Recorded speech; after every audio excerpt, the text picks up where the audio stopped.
And most dental practices, what they don't realize is that you have a name and a tooth number, usually a birth date, usually some other kind of identifiers. And depending on the office, how they integrate those, sometimes it will have the insurance number as well. And that is really easy to decipher on the dark web. I mean, these hackers are way smarter than the rest of us. Hello, everybody, and welcome to another episode of the Raving Patients podcast. I wanted to take a brief moment once again to thank the sponsors, both Cloud Dentistry and the Doc Sites are sponsors of this podcast. So listen intently to their little commercials throughout the episode. I appreciate what they do for it, and you should too. So please check them out. So today's episode is with Amy Wood. Amy, thank you so much for joining me today. Thanks for having me. Why don't you give a brief intro about who you are, what you do, how you help dentists, a little bit about your background as well. Just like almost everyone else in dentistry, I just kind of fell into this. And my background was really what I wanted to be as a child. You know, I grew up, I wanted to be a lawyer and decided I didn't like writing contracts for a living.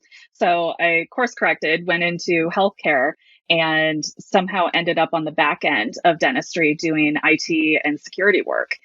I blame my husband for that. That's what he's really great at. And in the past 18 years, I've learned just about everything there is to know except the actual doing of the IT work.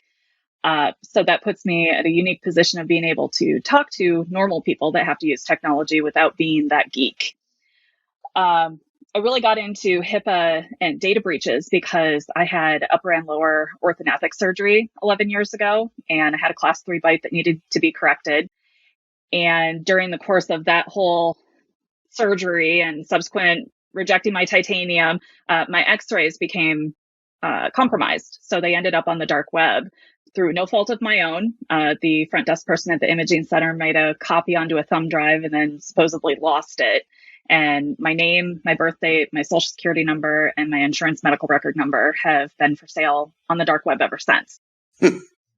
Interesting. That's people incredible. Still try to use it. I actually got an alert a week ago Friday that someone was trying to get gastric bypass surgery under my medical insurance. So, which is mildly insulting. That's interesting, though.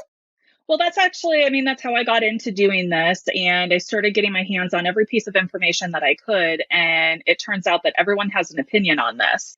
And getting the actual information, you have to read the legal jargon. And because of that education background that I wanted to be a lawyer when I grew up, I knew enough about what I was reading. And I started making connections within the legal community to be able to decipher what was in there, and then try to figure out how that applies to dental practices, because a dental office is uniquely different from any other healthcare entity. So how do you exactly, and I like to get this out at the beginning so people are aware, how do you exactly help dental offices? What are you doing for them? So I do two major things. I do a proactive compliance program, which is very specific to dental practices. I do risk analysis. I vet vendors, which I say is my favorite part of my job because I get to yell at third-party vendors that integrate with practice management systems. And if they're not secure, they don't like me because I ask those difficult questions, just like I did with you guys. And on the reactive side, I do data breach investigations. Gotcha. So to begin with, let's dive into a little bit of what we wanted to talk about, but I wanted to ask you a question. So you had talked about your orthodontic x-rays got onto the dark web because someone copied to a thumb drive, lost a thumb drive. I'm assuming someone found it and put it there to some extent. Most dental x-rays don't have that information on it, though. I mean, you'll see the name of the patient. You may see a date, which is usually the date they take their x-rays. But talk to me about that, because that was just confusing me when you told me how would all that information be in your record that they sent out? So this was a unique situation. This imaging center did two things. They put in plain text on the front of the image that we all see. It had those 4 pieces of information. So just like you would look at an x-ray and they put the tag in the corner, that was visible. But also on the back end of the image in the metadata, it had all of that same information so that it could be entered directly into they call it electronic medical records in the rest of the healthcare space. Dental's unique. We call it something else. our practice management systems. So we have the same thing. They're all built on what's called DICOM image format. And so every, the SHIC and the DEXIS and SOTA and all these different sensors and programs, they're all built on the same format. Well, that's easily decipherable. And most dental practices, what they don't realize is that you have a name and a tooth number, usually a birth date, usually some other kind of identifiers. And depending on the office, how they integrate those, sometimes it will have the insurance number as well. And that is really easy to decipher on the dark web. I mean, these hackers are way smarter than the rest of us. Interesting information there. I wanted to kind of talk about HIPAA. As you know, I'm kind of the review guy in the industry, and I get a bazillion questions related to HIPAA. A lot of people for a while didn't even think there was a HIPAA police, but as you know and I know, there's been dentists or offices who've gotten into trouble because of things they've done when it comes to reviews. So that's one thing I wanted to ask you about.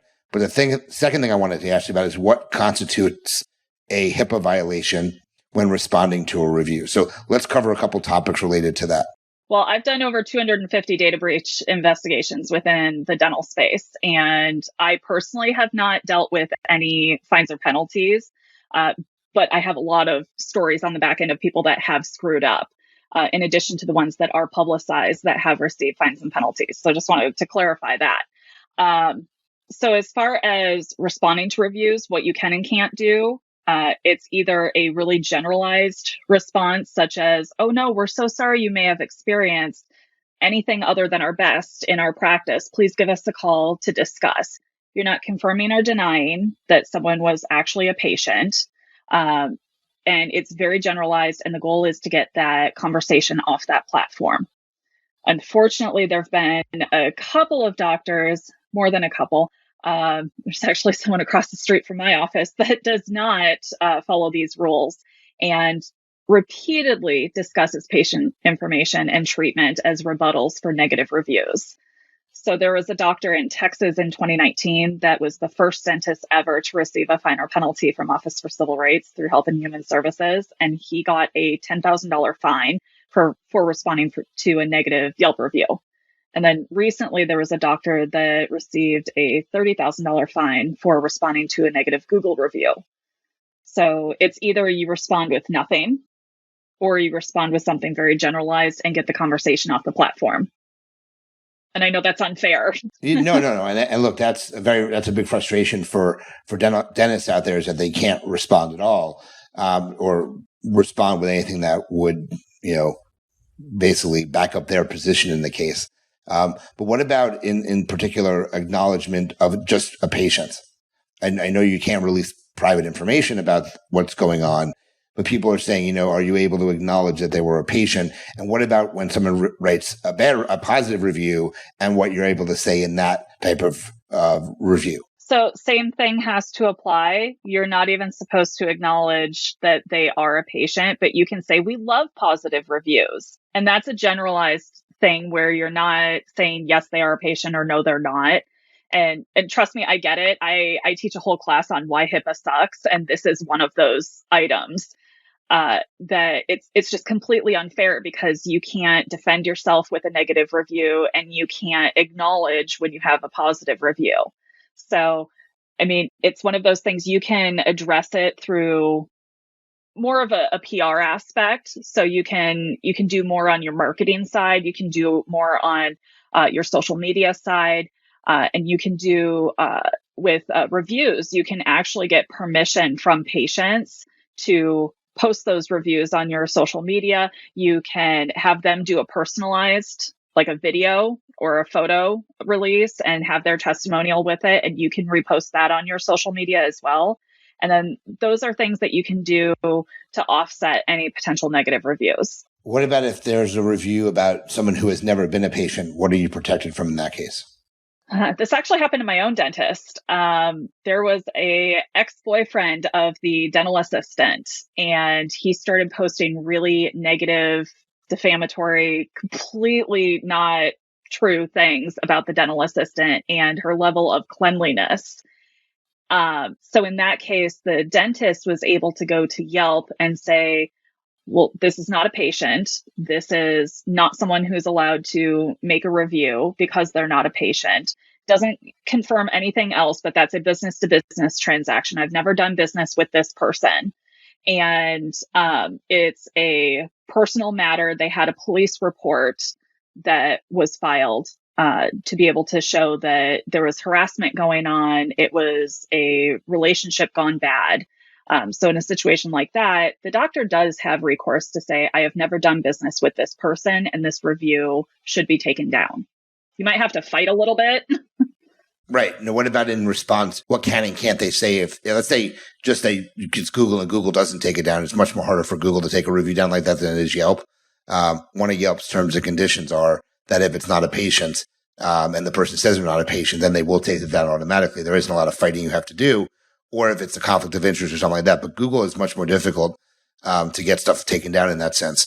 What can you say and what can't you say if you respond to the review in that for that specific example?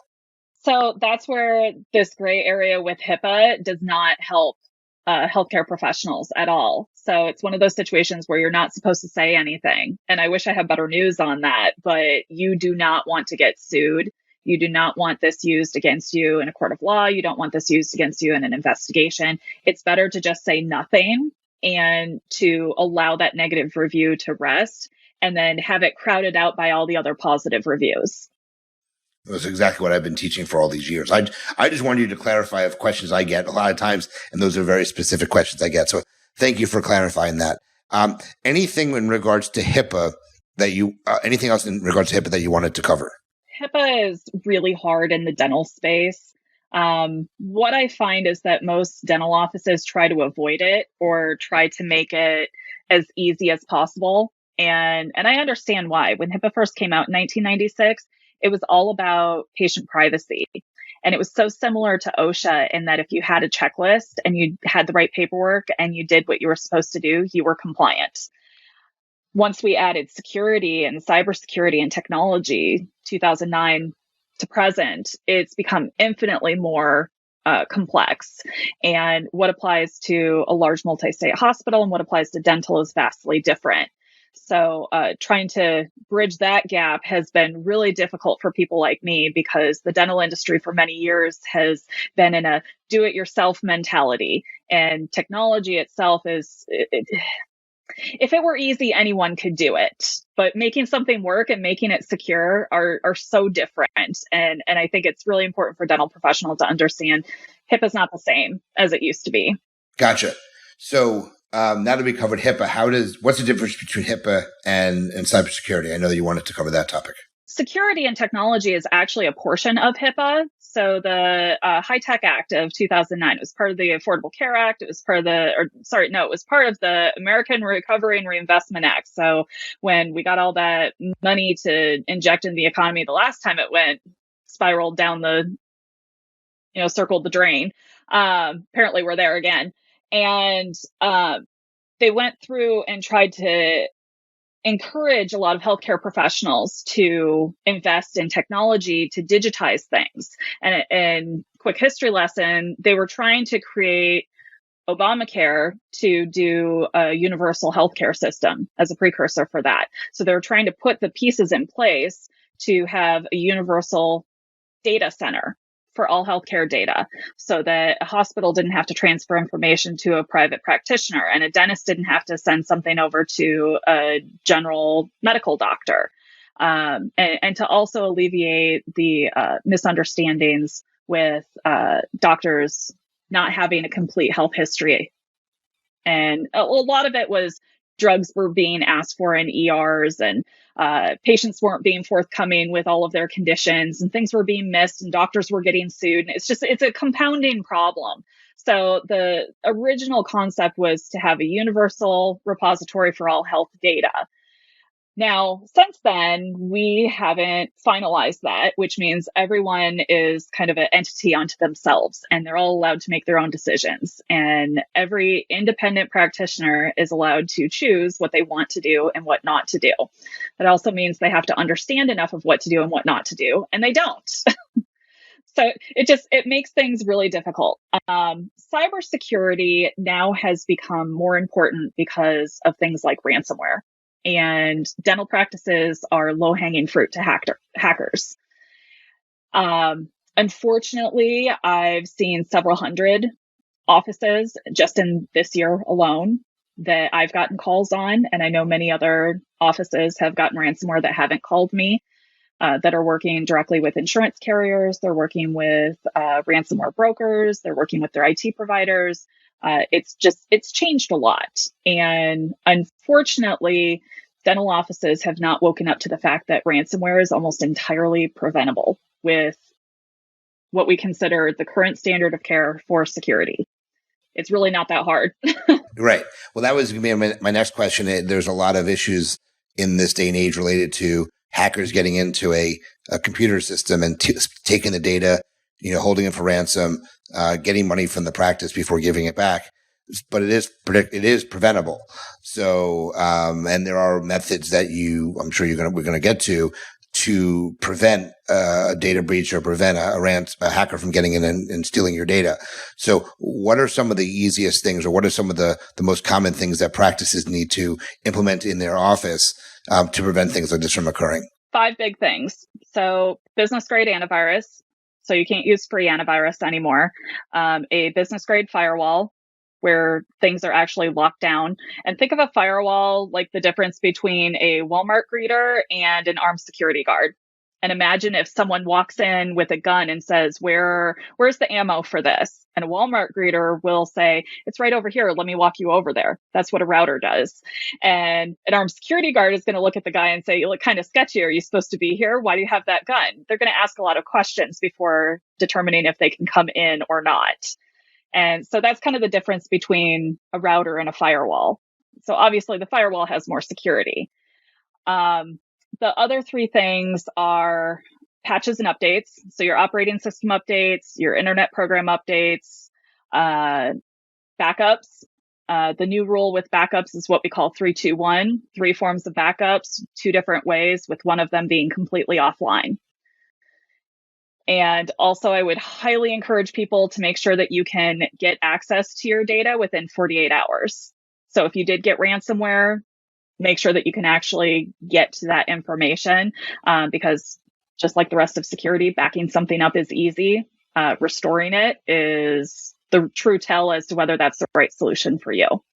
And then the fifth piece is multi-factor authentication and setting that up anywhere and everywhere you can. I know a lot of the dental insurance companies are now allowing it.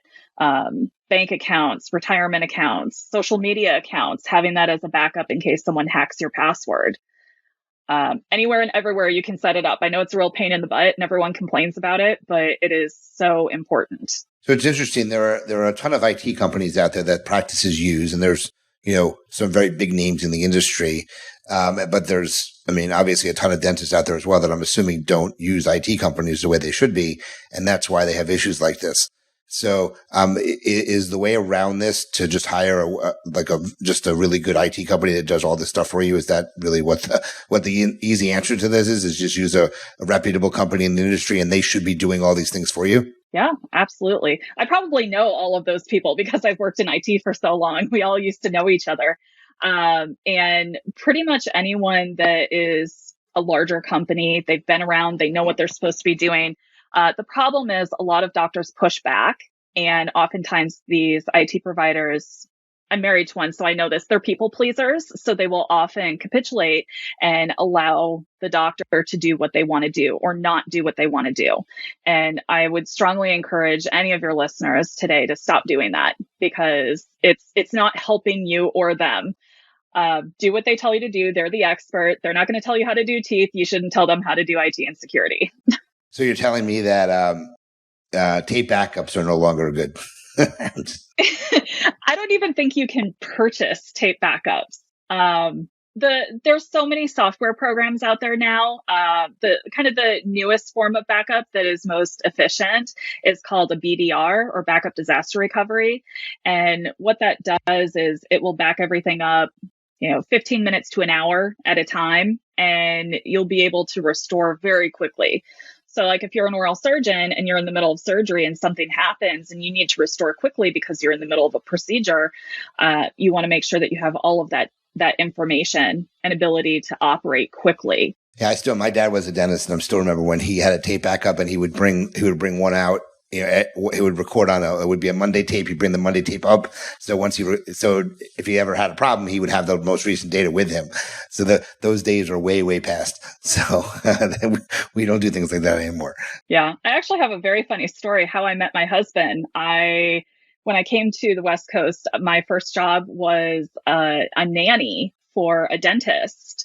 And he had just started doing IT in that space. And he brought a unencrypted backup on a thumb drive, of course, because all my stories involve thumb drives, to the doctor's home to create a live copy so that the doctor could work on patient charts and doing all the notes after hours. And then this doctor would transport that thumb drive back and forth. And I'm horrified to share that now, knowing what could have happened at that time.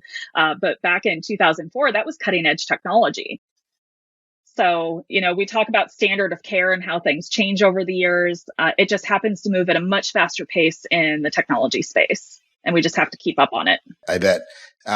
So I wanted to shift gears slightly here. And so obviously, we know there was a big thing called COVID that hit, and it really affected practices in a lot of ways. So I would say a lot of practices were in crisis mode for a long time there.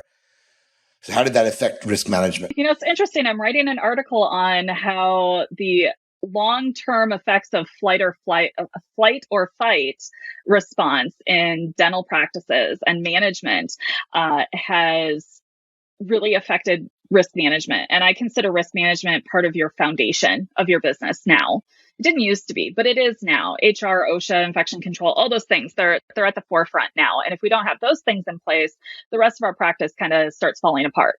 Well, what happened with long-term mental anguish, for lack of a better phrase, is that we were in constant stress response, and everyone's focused on how do I get a dental assistant? How do I get a hygienist? How do I keep them? Because they keep job hopping for better prices. And how do I get the patients in? How do I not die from this thing? Like, they were constantly freaking out. And 2.5 years later, I'm seeing offices that were really, really good with risk management that just all went out the window. And they're not training their new employees. They don't have a team culture because of lack of training. And they're just going rogue. And what I also found is that they're highly susceptible to vendors that are just trying to push sales instead of finding the right solution for their business. That's really interesting.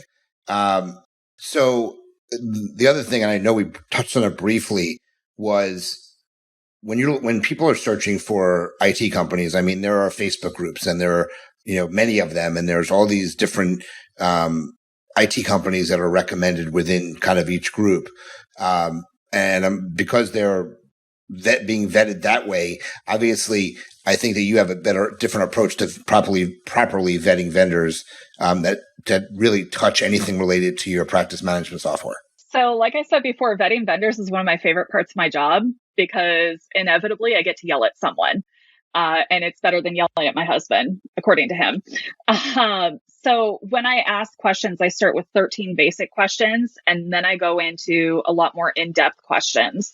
So I ask things about how they access patient information, what information they need versus what they have access to. If anything can be offset internally, what kind of remote access systems they use, how do they handle HIPAA within their organization? Because if they've never done a HIPAA training or a risk analysis as a business associate, they're not compliant, and a dental practice shouldn't use them. But like we were talking about, most dentists don't know what questions to ask. And so that's how I got into doing this with vendor vetting. And one of the things that was very frustrating for me 10 years ago when I started asking was a lot of these vendors, especially larger vendors, would threaten to sue me or give me all kinds of nasty comments to try to silence me just for daring to ask these questions. And now it's become so mainstream because there are other people that are asking. Insurance carriers are asking. Their cyber insurance, should they have it, is asking if you're vetting vendors this way. And people have to get compliant with HIPAA, even if they work for dentists. So I'm sure you have someone's listening to this. They've been in practice for a really long time, or I have a lot of startup practices listening. If there is a list of things that someone should be doing to confirm that they're doing everything properly, they're using the right vendors, the right vendors are providing the right, because like you said, most dentists don't know this stuff at all. So how do they know a company's even providing the right things to prevent them from having this? What is your recommendation in terms of that? How do they find out what needs to be done and if it's being done for their office? I have a white paper on my website, copperpennyconsulting.com, that anybody can download. It's free. I don't even ask for your email address. I probably should. That's terrible marketing of me. But you can download that, and that's at least the first 13 questions to ask. You can always ask me to do it. I have a list behind the scenes that I've compiled. I can't publish it because I don't like getting threatened with lawsuits anymore for people that are or aren't on that list. But pretty much any category of services that you're looking for, I can at least tell you if they're HIPAA compliant or not, and if they're secure or not, or if there's anything that needs to be offset in your office. So that's absolutely something I'm happy to extend to your listeners. It's something that's kind of a passion project for me, because I've for a long time said that it's not going to be the HIPAA police that show up. It's going to be your patients that see you not doing things that are going to get you into trouble. And it's going to be your third party vendors that don't understand the value of the information they have access to. And I'm actually working on a couple of incidents right now where it was the third party vendor. And one of them said, well, but it wasn't a HIPAA violation, and it wasn't a financial compromise. It was just the patient's first name, last name, email address, home address, last payment method on file, and their cell phone number. But it wasn't financial, and it wasn't HIPAA. So that's the problem that I run into with vendors. As far as overall compliance, you need to do a risk analysis. I mean, that's step one. It's the very first thing they mention with HIPAA back in 1996. You have to do a risk analysis, and that includes vendor vetting. It includes choosing the correct IT provider, choosing the correct appointment reminder company, making sure that you have more than just a business associate agreement. So it's not as easy as it used to be. It's actually a very complex problem, and it's not a DIY thing. Gotcha. So is there anything else that you wanted to cover within the content part of the episode before we switch to the Q&A that I want to do, the lightning round Q&A I do with all my guests? Let's do the Q&A. Okay. So, and we'll give your contact information after we're done with this part. But for those that like this part, and this is a very popular part for many of the people who listen, we're going to do a quick Q&A with Amy. We're going to do the hustle, which is the business Q&A. Okay. So what kind of culture exists in your organization, and how did you establish it? I don't know if this is podcast worthy, but our culture includes an extensive amount of swearing. And there are studies that show that dropping a well-placed F-bomb in your conversation can release endorphins and can help with your day. So that's probably what I would say as far as culture. We're fairly laid back. Perfectly. I think that's great. My wife drops F-bombs all the time, so that's perfectly fine. When did you know you wanted to take an entrepreneurial path in your career? When my husband decided he liked to volunteer his time and we had young children that needed diapers. What deserves all of your attention but seldom gets it? Myself. Self-care is hard. Okay. Who is the one person you'd love to have as a mentor? I actually have quite a few very good mentors that I like. Ruth Bader Ginsburg. Okay. We already answered this one. That was interesting. Something I asked you before. I didn't even know it was going to come up. What are you most excited about at work right now, and what keeps you up at night? Both answers are ransomware. Okay. What book have you read multiple times and you recommend others read as well? Actually, I have it. It's by a friend. It's by Jason Nadler, The Books of Alexandria. Love this book. This is not my normal genre, but it's about magic. It's really cool. Well written. Great. What do you do when things aren't working properly? Do you have any weird tricks for overcoming roadblocks? Yes, I have. I had to print it out. I have a sign that says, "This too shall pass." It might pass like a kidney stone, but it will pass. I like that. Describe Mondays for you in one word. Structured. Okay. What is the number one tactic you use to stay organized? My assistant, Alicia, is fantastic. I couldn't do it without her. Okay. What one skill or trait do you feel is imperative to be successful? Sleep. Have you ever turned down a client? Yes. I've fired many as well. Firing patients is the best thing in the world. You feel so good after you fire somebody. So it's nothing wrong with that at all. It's cathartic. I can't care about it more than they can. And last, what habits help you make you successful? Oh, these are all the things I need to work on and do better.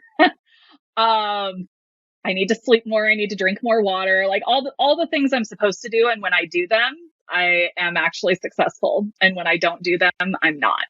Perfect. Well, thank you for playing part in that little fun Q&A. Amy, what's the best way that a listener or a viewer can reach out, find out more how you can assist them in their practice if they have anything related to HIPAA or cybersecurity, data breach, ransomware? What's the best way for them to get a hold of you? Sure. So either through my website, copperpennyconsulting.com, or email, it's education@copperpennyconsulting.com. Do you want to give out a phone number as well, or just website? I don't answer the phone. I generally do. She doesn't answer the phone.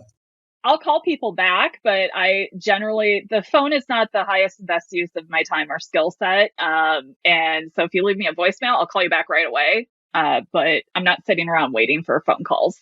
And then do you have an email people can reach out to you if they have any questions that way as well? Yeah, the education@copperpennyconsulting.com is the fastest way to get a hold of myself or my assistant. Okay.